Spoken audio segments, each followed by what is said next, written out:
Which of these 5 chairs catches your attention first? Don't overthink it, and don't compare designs or imagine how comfortable they might be. Just pause for a moment and notice the chair that your intuition points to. What you're about to experience isn't a simple personality test. It's an exploration on invitation to encounter parts of yourself that often remain hidden in the background. Carl Jung, the Swiss psychiatrist and founder of analytical psychology, believed that even our smallest choices are not random. They reveal fragments of our inner world archetypes, unconscious desires, repressed emotions, and even unhealed wounds. So the question arises, can a chair, something as ordinary as a place to sit, reflect the architecture of your psyche? Can it hint at your need for safety, your longing for love, or your hidden pursuit of control? In this series from the Oracle's Sanctum, we will go beyond surface-level interpretations. Each chair is not just a design, it's a symbol, a mirror, and perhaps even a message from your unconscious. If you're new here, make sure to subscribe to the Oracle's Sanctum and join our growing community where we dive deep into the mysteries of the human mind, the soul, and the unseen patterns that shape our lives. Now, let's begin this journey. The first chair is subtle and minimal, curved softly with a natural wooden finish. It doesn't demand attention, it simply exists with quiet elegance. If this is the chair that pulled you in, you may carry a deep inner need for calm and order. Jung noted that external simplicity often compensates for internal complexity. Choosing this chair suggests that you seek peace amidst noise, clarity amidst confusion. This is the archetype of the observer, the one who stands on the edge of chaos and finds refuge in silence.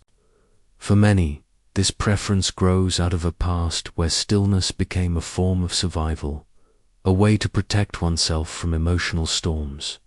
But even serenity has its shadows. Too much stillness can turn into isolation.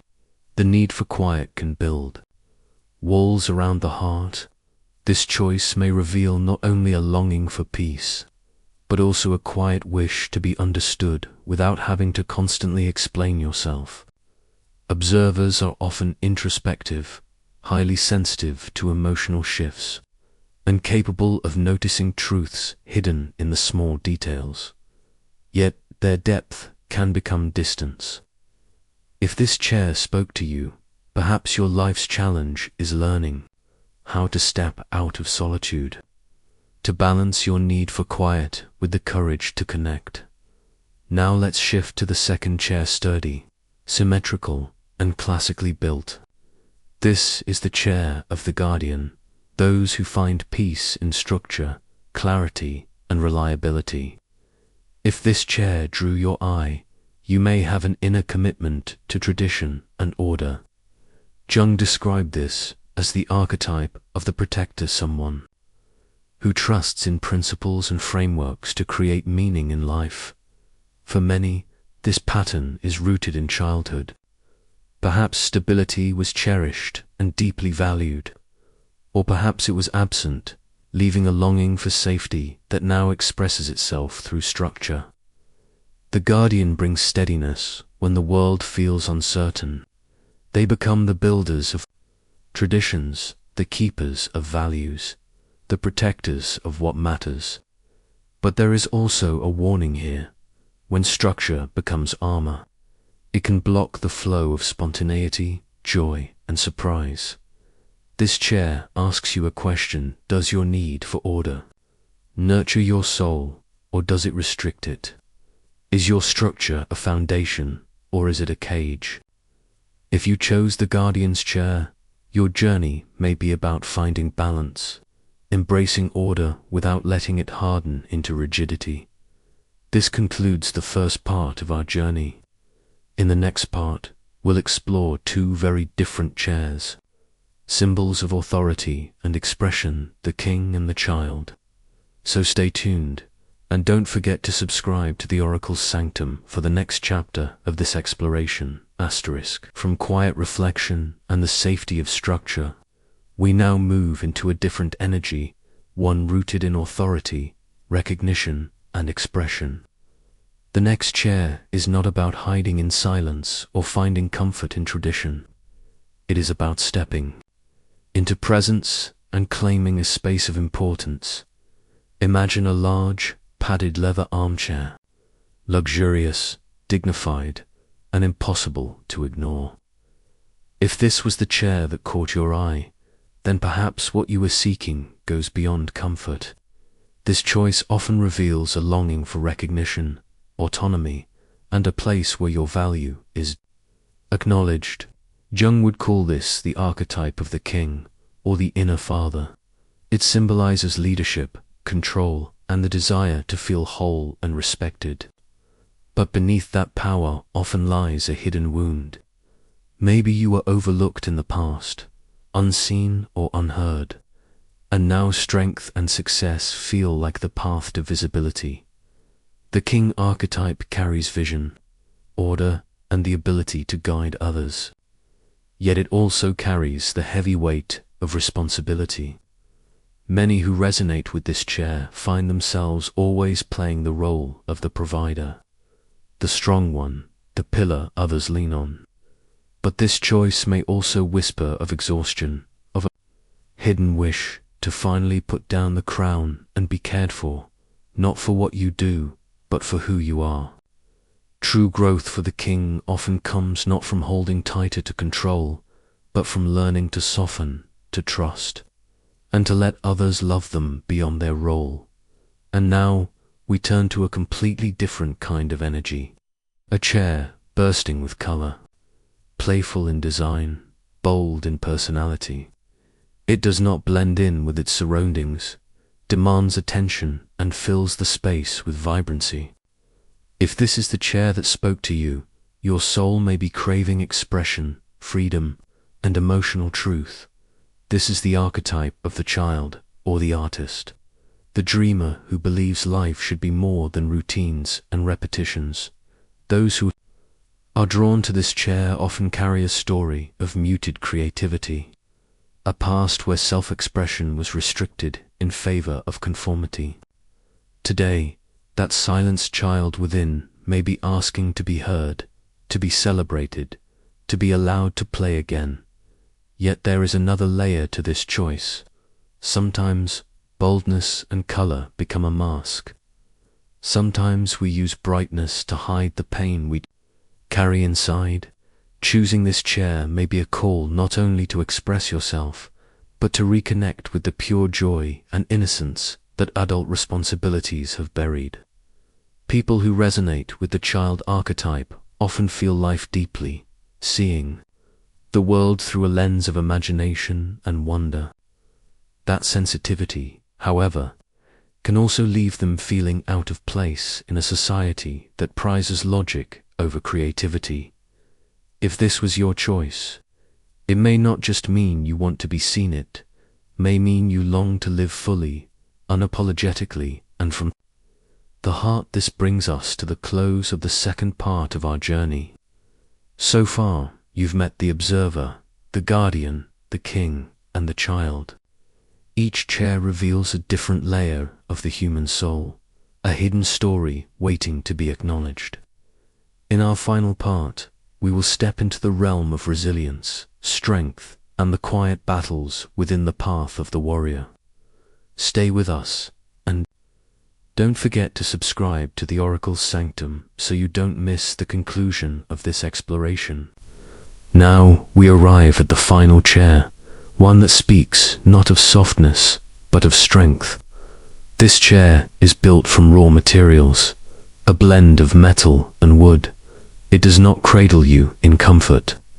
Instead, it demands resilience.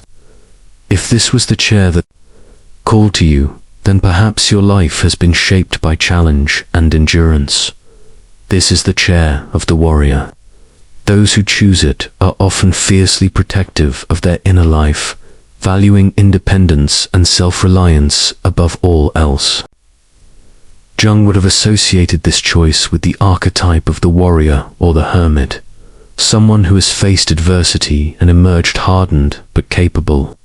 For many, this strength was not a choice, it was a necessity. Life may have forced you to grow up quickly, to shield yourself from pain, to depend on no one but yourself. The warrior archetype carries discipline, endurance, and a quiet nobility. These are people who can walk through storms without flinching, who carry their burdens silently and with dignity. And yet, beneath that strength often lies a story of vulnerability that was never allowed to surface. When life teaches you that softness is unsafe, the armor becomes permanent. Strength becomes not only a skill but an identity, so deeply ingrained that the person beneath the armor risks being forgotten. If this is the chair you chose, it may be time to ask yourself an important question. Does your strength protect you, or does it separate you? Are you guarding your peace, or are you isolating your pain? Walls can keep danger out, but they can also keep love from entering. The warrior must learn the art of balance, knowing when to fight, and when to rest, when to stand firm, and when to let someone else hold them for a change. There is a quiet dignity to those who walk this path. They live by truth, honor, and self-discipline. They rarely ask for help, and often others come to rely on their steadiness. But even warriors long to be seen beyond the armor, to be accepted not for their toughness, but for their humanity. Transformation begins the moment we allow the light to touch the places we have kept hidden.